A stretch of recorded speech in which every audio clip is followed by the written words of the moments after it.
La montagne aura finalement accouché d'une souris. 300 milliards de dollars par an dans 10 ans. C'est le montant que les pays développés se sont engagés à financer pour aider les pays pauvres à lutter contre le changement climatique. Au terme d'une COP29 chaotique, les acteurs du monde en développement repartent chez eux en colère. Nous quittons Bakou en sachant que nous avons réalisé des progrès dans certains domaines, mais que ce que nous avons obtenu est loin d'être à la hauteur de nos espérances. Après 3 nuits blanches et des tractations interminables, ce dimanche, le coup de maillet final retentit au petit matin. Le président de la COP, ministre de l'écologie du pays hôte, l'Azerbaïdjan, fait adopter l'accord par consensus, provoquant des réclamations des délégations indiennes, boliviennes, chiliennes et suisses. Du côté des pays développés, c'est le soulagement.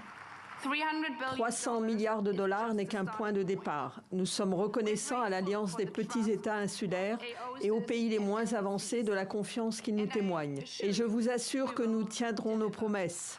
Le 29e sommet pour le climat s'achève sur un moment d'autocongratulation du président de cette COP.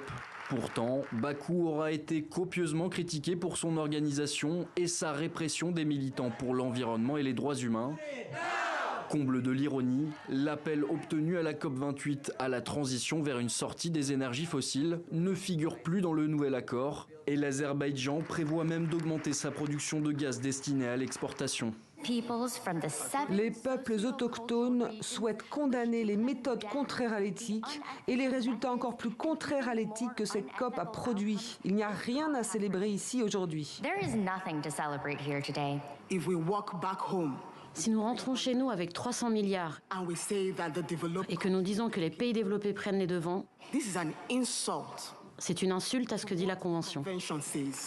De nombreux délégués ont dû partir avant la fin d'une conférence qui aura joué les prolongations.